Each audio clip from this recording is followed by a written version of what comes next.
சங்கடங்கள் எதுவாக இருந்தாலும் அவற்றை நம்மிடத்திலிருந்து வேரோடு நீக்கி களைத்து நம்மை நல்வழிக்கு கொண்டு செல்லக்கூடிய ஒரு விரதமானது நம்ம சங்கடகர சதுர்த்தி. விநாயக பெருமானை குறித்து வழிபடக்கூடிய இந்த விரதத்தை எப்பொழுது துவங்கலாம்? நம்ம விநாயகர் சதுர்த்தி திருவிழா கொண்டாடுறோம் இல்லையா? ஆவணி மாதத்தில் வரக்கூடிய சதுர்த்தி. அந்த ஆவணி சதுர்த்தியில் ஆரம்பித்து வருடத்தில் வரக்கூடிய ஒவ்வொரு மாத சதுர்த்தியிலையும் இந்த விரதத்தை மேற்கொள்ளலாம். இந்த சதுர்த்தி எப்படி உருவானுச்சுன்னு தெரியுமா? கைலாயத்தில் ஒரு நாள் விநாயக பெருமான் படைகளோடும் தன் தம்பிகளோடு எல்லோருடன் சேர்ந்து மகிழ்ந்து விளையாடி ஆடிப்பாடி கொண்டிருக்க அதை தேவர்களும் சந்திரனும் சேர்ந்து பார்த்து கொண்டிருந்தனர். இயற்கையாகவே சந்திரன் ரொம்ப அழகாக இருப்பார். பொதுவாகவே விநாயகருடைய உருவம் சற்று வித்தியாசமான உருவமாக இருக்கும். நமக்கே நல்லா தெரியும். விநாயகருடைய முகம் யானையுடைய முகம், உடல் மனிதனுடைய உடல், வயிறு ரொம்ப பெருத்த வயிறு, தும்பிக்கை, இப்படி இருக்கக்கூடிய விநாயகர் எப்படி இருக்கும்னு யோசிச்சு பாருங்க. அப்போது சந்திரனுக்கு அது பார்க்கறதுக்கு ரொம்ப ஒரு கேலியாகவும் கிண்டலாகவும் இருந்தது.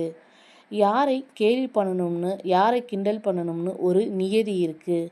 அந்த நியதியும் தாண்டி விநாயக பெருமான் முழு முதல் கடவுளாக விளங்கக்கூடியவர்.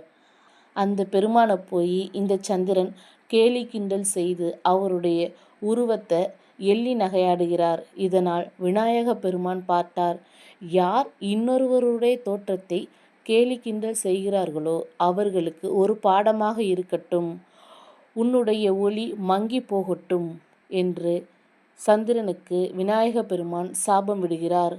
சந்திரனுக்கு அழகே ஒளிதானே, ஒளி இல்லைனா சந்திரன் எப்படி அழகாக இருக்கும்? அப்படி தன்னுடைய அழகு குறைய குறைய சந்திரன் எங்கே போய் இந்த சாபத்தை தீர்க்கிறதுன்னு தெரியாமல் அலைகிறார். உனக்கு எந்த தெய்வம் சாபம் கொடுத்ததோ அந்த தெய்வம்தான் உனக்கு சாப விமோச்சனம் கொடுக்க முடியும். எனவே நீ அவரிடத்திலே விரதம் இருந்து இந்த வரத்தை பெற்றுக்கொள். அப்படி ரொம்ப காலம் உணர்ந்து விநாயக பெருமானை நோக்கி தவம் இருந்து விநாயகர் சந்திரனுக்கு அருள் புரிந்த அந்த நாள்தான் சங்கடகர சதுர்த்தி திருநாள்.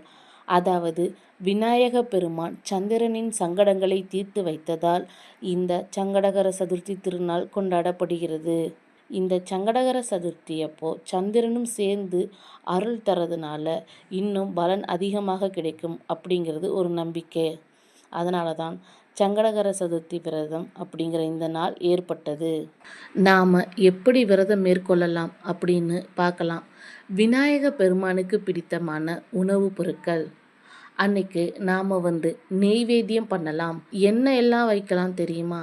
சக்கரை பொங்கல், கொழுக்கட்டை வைக்கலாம், மோதகம் வைக்கலாம், சுண்டல், அது இல்லாமல் பலவர்த்தங்கள் எல்லாம் வைக்கலாம். விநாயகருக்கு உரிய அத்தனை பொருட்களையும், முக்கியமாக நான் அப்படிங்கிற ஒரு அகந்தையையும் அங்கே திருவடியில் வச்சிடணும். இப்படி விநாயக பெருமானுக்கு படையல் வைத்த பிறகு இந்த மாதிரி விரதத்தை மேற்கொள்ளலாம். முடிந்தவர்கள் வீட்டிலிருந்தும் கும்பிடலாம். இல்லைன்னா அருகில் இருக்கிற விநாயகர் கோவிலுக்கு சென்று இந்த விரதத்தை மேற்கொள்ளலாம்.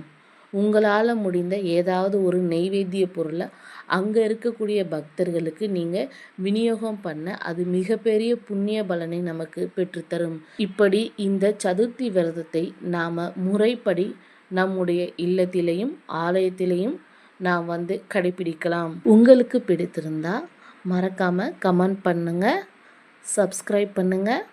தேங்க்யூ.